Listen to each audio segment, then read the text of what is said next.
In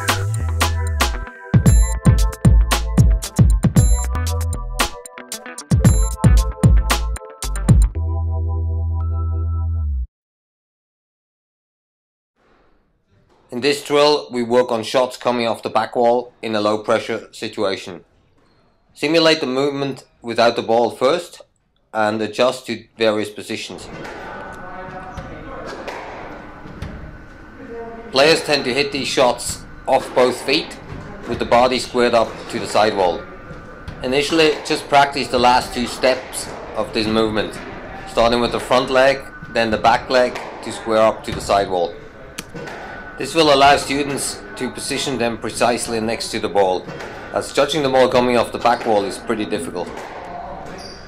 The squash cannon ball machine is ideal to work on shots off the back wall. The consistent feed of the squash cannon will allow students to focus more on the movement pattern rather than trying to judge different balls every time. The student here already improved his positioning and hitting the balls more next to him rather than too far behind at the beginning of this drill. Use different height settings and speed settings so students have to adjust and make it more realistic.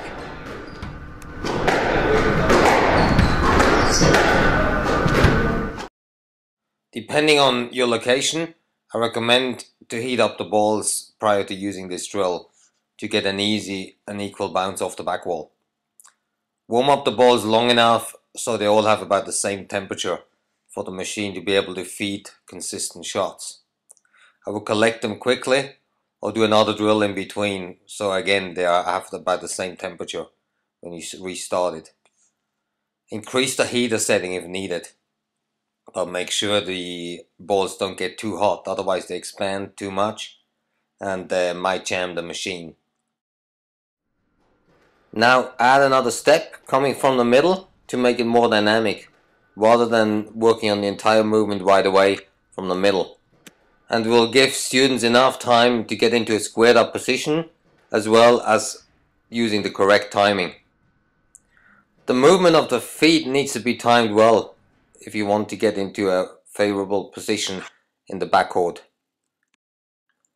Once students are able to time their movement correctly and get into the right position in the back, have them maintain a balance while executing the shot. The body position can only stay squared up to the sidewall if the feet positioning is correct. In this example, you see that the contact point is slightly too far back, which forces the student to compensate with his upper body and open up. If your hips and shoulders move as you connect with the ball, it will be more difficult to control the ball. First work on getting to the right place, and then try to maintain the balance as you connect with the ball. Using the squash cannon ball machine will greatly increase the speed of the learning process to hit balls off the back wall. The consistent feeds of the ball machine will free up a lot of time for students to integrate new movement patterns, as the ball of the back walls are very difficult to judge, so a lot of your attention is focused on judging the ball coming out of the back corners. More detailed descriptions and progressions of these drills can be found on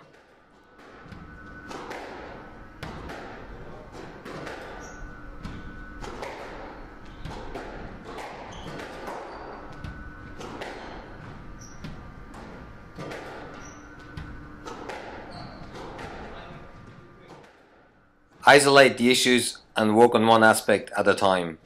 I start with the correct movement patterns, then the correct timing, then work on racket preparation, which is part of the rhythm as well.